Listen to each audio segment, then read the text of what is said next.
ordenó de sacerdote? En 1948 en Bogotá.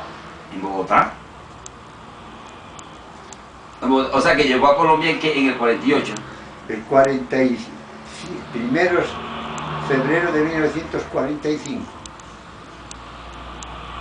Todavía no estaba ordenado. O sea que a la comunidad agustina, ¿en qué fecha entró? 1936. Ya. Tiene las fechas muy claras, padre. ¡Qué memoria! Él tiene una información muy buena en la historia del Cervantes aquí en Colombia, y él es un granito de arena en todo lo que se ha hecho aquí en Cervantes. Ah, bueno, entonces se ordenó, y de ahí pasó ¿a dónde? Cuando se ordenó aquí en Bogotá. Yo ahí pasé a vivir en el centro de Bogotá en 1949 y en 1950 al Cervantes. O sea que el Cervantes acá se creó ¿en qué año se creó? El Cervantes ya existía. Comenzó a ser de la comunidad en 1949 y empezó a dar los estudios los religiosos agustinos en 1950. Que se la compraron al señor este de las casas. Jesús Casas Manrique. Sí, la historia verdadera es que él tenía el colegio y los padres agustinos se lo compraron a él. Esa es la historia verdadera, ¿cierto? Sí, señor. Ya, correcto. Padre, hablando del tema, hay una cosa que no tengo, el himno nacional, el himno del Cervantes. ¿Cuál es la historia verdadera? Un día estuvimos hablando sobre eso y hay varias versiones. El himno de Cervantes ya lo tenía Chucho Casas, fundamentalmente. Y después nosotros, en los primeros años, se les cambió. Este es el culpable de muchas cosas. Sí, te estoy llamando y no me contestas. Te da razón. No estaba en Bogotá, yo llegué hasta ahorita. Ah, bueno. Entonces, sigamos. El himno de Cervantes lo tenía Chucho Casas. Correcto. Pero en los primeros años del colegio, los agustinos lo acomodaron y por eso tiene esas estrofas de referentes como a Urdaneta. Sí. Él no tenía idea de lo de Urdaneta. Ya. Urdaneta fue un agustino que salió de México. Sí, señor. Al descubrir Filipinas. Y la provincia donde nosotros digamos así, nos inscribimos, se llama Provincia del Santísimo Nombre de Jesús de Filipinas. Ya, correcto. Y entonces, en ese tiempo, uno de los padres acomodó dos estrofas a eso. Y entonces el himno quedó con algo de Chucho Casas y otras cosas de los agustinos. Pero la letra y la música. La música también la tenía él, se completó un poco con el padre José Antolín y un señor Briceño. Ya. Que era profesor de música. Sí, él es profesor de música y llegó el profesor mío también en la Armada y Briceño, profesor de música. Sí, anduvo por ahí. Sí, señor. Ah, correcto. O sea que esa es la verdadera historia, porque hay varias versiones que venía de España, que era copiado en España. No, se creó aquí netamente de la mezcla del señor Chucho Casas con lo que usted comentó. Ya, correcto. Padre, y entonces usted, ¿cómo fue, qué puesto fue, después de que fue nombrado sacerdote, qué puesto fue ejerciendo en la comunidad? Yo en la comunidad ejercí el puesto de trabajador. Sí, pero igual fue profesor, fue rector. Trabajador, profesor y trabajador en lo que sí, pero ¿qué cargos tuvo? Profesor de cuarto elemental en 1950. ¿Y de Enrique? De Enrique, ese ya había pasado, en 1950 ya no estaba en cuarto elemental. Pero la profesión de Enrique lo recuerda mucho, casi todos. Sí, pero ellos estaban ya un poco más adelante. En 59. No era yo el profesor de ellos. De ellos fue el padre Manuel Prieto. Pero nunca fue rector, ¿eh? De los que van. Nunca fui rector. Vicerrector del Retiro. En esa época existía vicerrector, ya no existe. ¿De Retiro qué tiempo? Con el padre Sergio González. Ya. Además del padre sacerdote, ¿qué otras carreras tiene? ¿Qué otros estudios tiene? Yo no tengo más que estudios de trabajo y de contabilidad y de latín, pero en latín todos teníamos entonces los estudios. Ya. Lo otro que se comenta, él fue gran impulsador en la parte de lo que es el Cervantes, la construcción del retiro, de cuando el Cervantes quedaba donde quedaba el Andino, que comentaba. Pues, No, del Andino no ¿Dónde, era. dónde quedaba el Andino? No. Después se construyó la primaria en un centro 93. En la 93, perdón, sí. Pero primero quedaba el colegio en el retiro. sí. Sí, y después había Entonces lo que pasó es que el colegio del Retiro se llenó. Ajá. Y entonces ellos hicieron un colegio en la calle 93, en esa manzana, para pasar lo que era elemental allá. Y entonces desocuparon un poco el servicio. Pero el padre Cali fue el que hizo, el que gestionó esa gran labor. El dinero que tiene la comunidad agustina se le debe. Por eso, al padre Cándido, eso que quiero porque llegar, él quiero era el llegar. ecónomo de la comunidad. Por eso, usted está de vicerrector a ecónomo. Yo ya era ecónomo, siempre he sido ecónomo de la casa donde estaba eso. Fui ecónomo del colegio en 1956. Ya, correcto. O sea, ahí donde él manejó todas esas cosas con su sabiduría en la parte de finanzas y Era ecónomo de administrativa. la comunidad. Claro, sí, o sea, él hizo todos los cimientos de lo que hoy somos. Ah, Eso sí. es lo que se dice y quería confirmarlo con él. Olvídate. Sí. Ahora, y entonces, y cuando ya se compró el del norte, Entonces, el norte se llenó también, el retiro se llenó, el centro 93, eso ya va a funcionar acá también en el retiro. Y entonces ellos compraron un lote en la 153 para pasar lo que era elemental de la calle 93, pasarlo a la 153, y lo que era bachillerato del retiro, pasarlo. pero ya el también a padre la Cándido era el 153. economo todavía, que tiempo Sí, estuvo de economo el padre. Claro, muchos años. De la 93 fue el padre Dionisio Burón. Dionisio Burón de la Calle, que fue el primer secretario y después rector. Sí, pero ¿quién Tú lo manejó las conociste. cosas? ¿Quién era el economo en ese momento? ¿Era usted? En ese momento no, cuando compraron 193 era el padre José López Cid. Ajá. López, sí. Ah, correcto. Ya, y el padre, además de dar clases en cuarto, después dio clases de bachillerato, ¿qué clases daba o qué materia?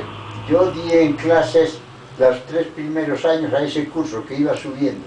Ya, o sea, Cuarto, quinto elemental, primero al mismo curso, al mismo bachillerato, grupo. al mismo Ah, curso. corazón, ¿y ese qué promoción es? ¿La tuya? No, ¿Qué promoción esa es? promoción era la de 1957. ¿La de Daniel Salvador, no? La de Daniel. Ah, No. sí. No. Posterior era lo de, te voy a decir, han muerto ya la mayoría, pero eso es la de uno de los Casín, ¿El Rafael? de los mayores. Los Casín entraron 2 primos hermanos y después entraron los primos de estos. Salomón Casín.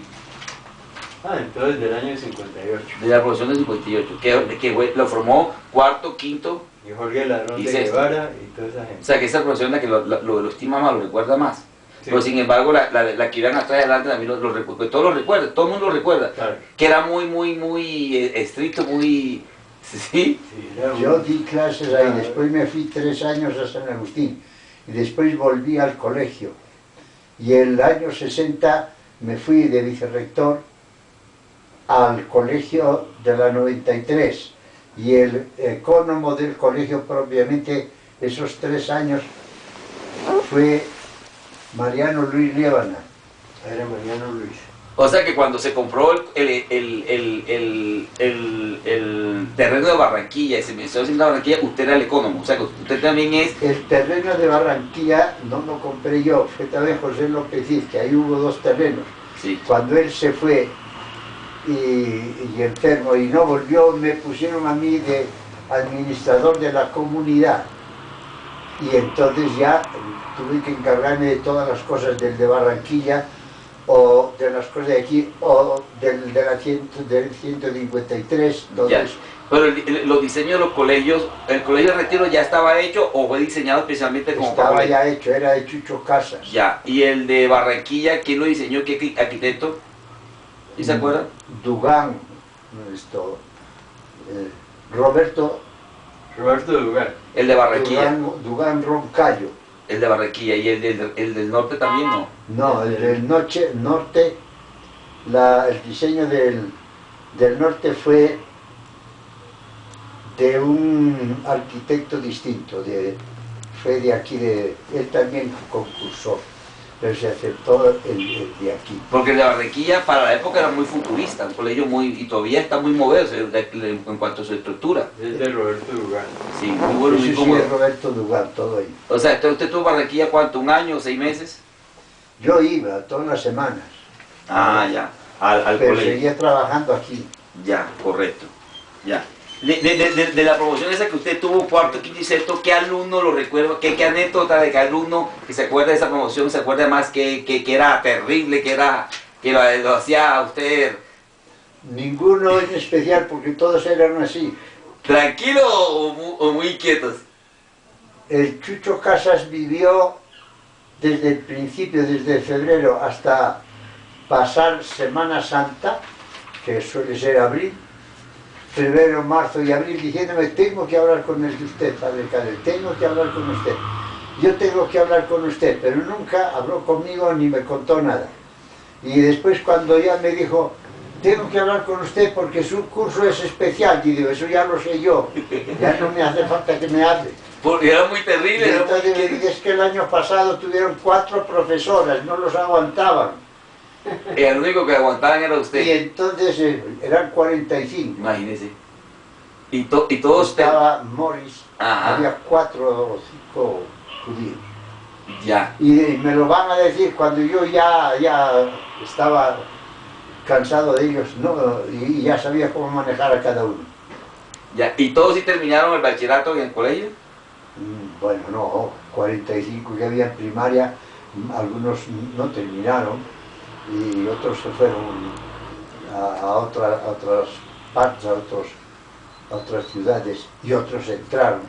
Y de eso, ¿cuáles de ellos han sido alumnos cervantinos distinguidos que se han destacado en la sociedad, en la política? Moisés Chejeval, el dueño de Pepe Ganga. Pepe Ganga, por ejemplo. Ya, entonces el grupo de Daniel Afanador. O de No, José Joaquín. Afanador era un año antes. José Eran Joaquín. dos hermanos, Simón, Ajá. que era del grupo de Rafael Fajardo, del año 54, y Moisés, que era el compañero de Joaquín del año 57. Y no hubo ningún político, un senador, presidente no, Diego presidente. Uribe Vargas. Ah, Pero ese fue antes, Antes. ya con Chucho Casas. Bueno, en esa época sí pudo haber, pero no. Fuera de eso ya hubo, pero de distintos cursos, no Pero de era. judíos estaban. No, Hubo un tiempo que había 45 judíos en el colegio.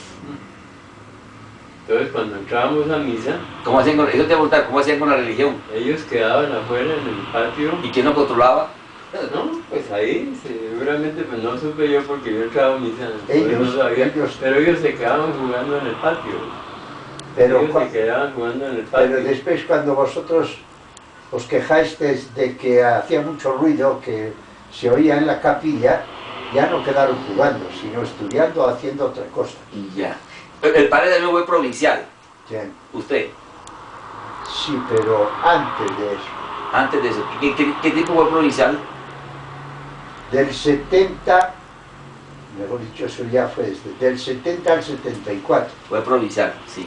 Una pregunta que le hice el padre Gregorio esta semana es que cómo eligían al provincial. Entonces le dije, no, más o menos que todos votan, estilo como se elige el Papa, o cuál es el mecanismo para elegir el provincial. Se hace una votación al principio y de todos los que salen en la lista, se escogen los que tengan el 15% de votación. Pero el provincial, ¿qué perfil debe tener? Porque es importante tener un perfil, un provincial, un tipo que sea líder, que sea. El perfil de un provincial hoy día es parecido a lo que tenéis vosotros ahora aquí en alcaldes y presidentes. No hay ningún perfil. No. Eligen a cualquiera. Debía tener perfil, pero Ya. eligen aunque sea al embolador. Ahora ya voy. Bueno. Ve, que tiene que marcharse. No, no, no. Ah, qué bien, padre. Ah, entonces bien de acuerdo al perfil. No, no, no. Yo pensaba que tenía un perfil que tiene que ser Pero algo negativo. Eso es ahora, porque entonces, todos esos años 50, 60, 70, elegían una votación y ponían como una elección escogiendo y podían salir 2 o 3 o 4, y de esos el provincial de España escogía al que le parecía más completo. Ah, ya, no era por votación. Ahora sí es por votación ya. Ah, qué bueno. ¿Y en su época usted concursó con quién? No, yo no sé con quién voté. A mí me eligieron, votaron los de aquí y el provincial de España me dio el nombramiento y listo, y cállate. Ya, ajá, correcto. Del 70 al 74. O sea, ya estaban todos los colegios, ya estaban Estaba los funcionando. colegios confundían. Pero usted te tocaba vivir allá por frente al palacio el presidencial, donde está donde vive el provincial ahora. Yo viví allí el 49 y después el 53, 54 y 55, no más. Ya. Ah. Además de Colombia, ¿en qué otros países has estado acá en Latinoamérica? Ninguno. Solamente Colombia. Ganas tuve de marcharme a los 20 años de estar aquí, pero ¿Por qué? ¿Qué le pasó? Se Colombia es un país acogedor, y más para los extranjeros. yo nunca acusé a Colombia de que me rechazaran. Ya. Pero yo quería haber vivido 20 años en España, 20 años en Colombia o en América y ojalá 20 años en otro continente. Ya. Pero al llegar a Colombia se adaptó fácilmente en Y ese... no me autorizaron para eso. No, pero se adaptó fácilmente aquí en Bogotá. Sí, por eso todavía estoy aquí y no me muero. Y todavía le falta mucho ¿Cómo hizo con la comida, padre? Porque la comida en España es diferente acá. ¿No? Sí, ¿no tuvo problema inicialmente con la comida? Se va uno acostumbrando. Sí, y no pedía su comida más. ¿Qué comida le gusta más de Colombia? ¿Qué era como comida que le gusta más?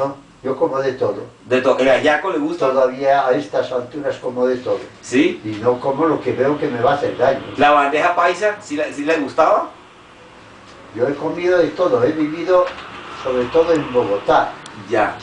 No más en Bogotá, en la costa, cuando estuve en Barranquilla, ¿cómo le fue? Con el calor, con todo. Allá la gente es más extrovertida. Sí, claro, y yo con una toalla al hombro para secarme el sudor. Anda, qué bueno.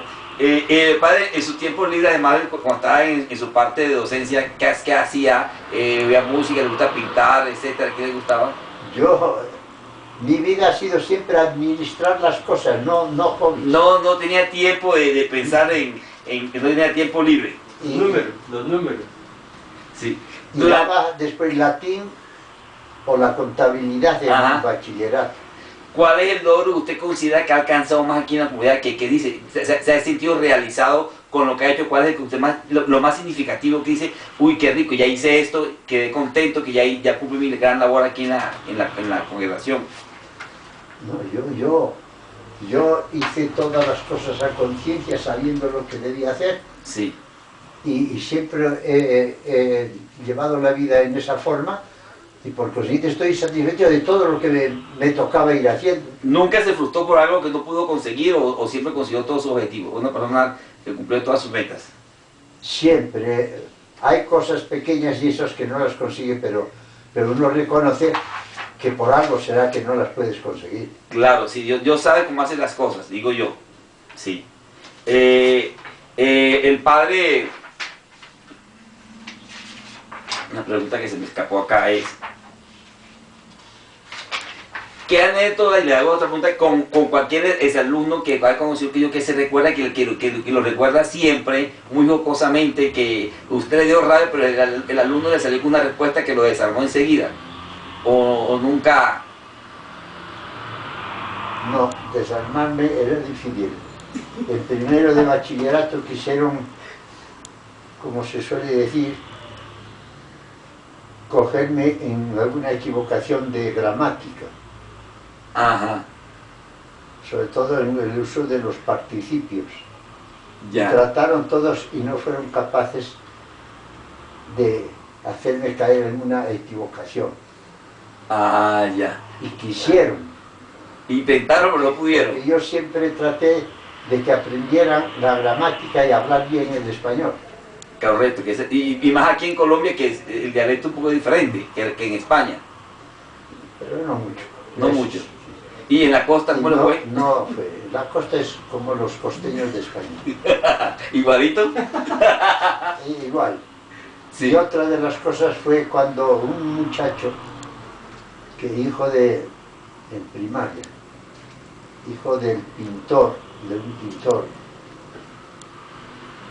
Jaramillo, que era bastante rebelde y difícil y eso, pero en el recreo se rompió o se dislocó un brazo. Y con el portero lo cogí y lo llevé para que le arreglara un poco eso, y le dolía mucho. Y como estaba yo ahí presente, pues se mordía la lengua, se chillaba, se quejaba, y me dice: padre, ¿me dejas decir groserías? Digo, dito las que quieras. Y diciendo groserías dice que le dolía mucho.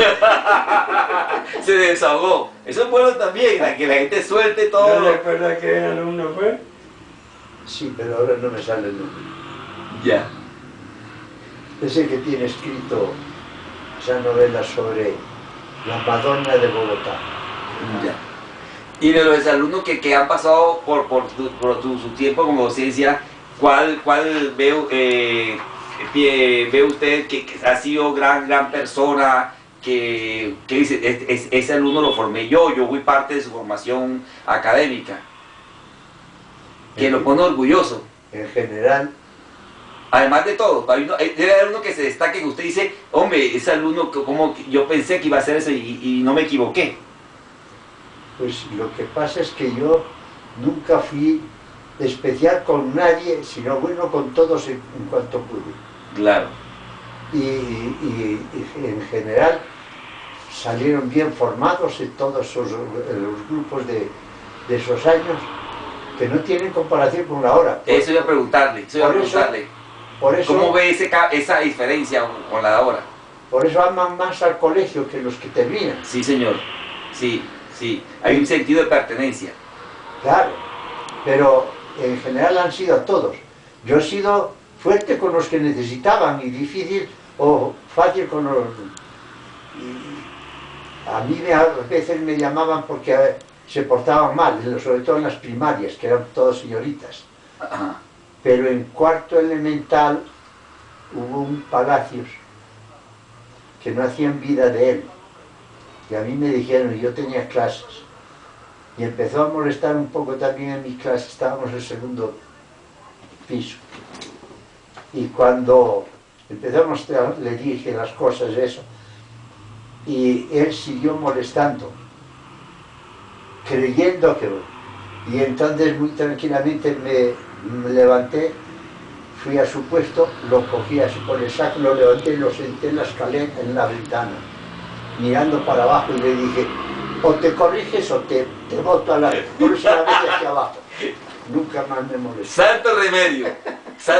Es que eso tocaba, pero usted hace eso ahora y eso le cae a todo el mundo encima. Sí, me echan a la cárcel. Sí, ya sé. sí. Los Pero derechos humanos. fíjese que en esa forma la gente tenía más pertenencia, respetaba, pero ahora no, a los pelados no puede decir nada y uno no sabe qué va a pasar. Pero por eso la formación fue mucho más completa. Ellos lo reconocen. Sí. Y había un Uricochea, que no ha muerto Uricochea, debe estar por el lado del Magdalena Medio. Y ese también era muy difícil. Yo tuve ese Uricochea y un Betancourt, que era pariente de esta que anda por Francia, la que estuvo secuestrada. ¿Cómo se llama?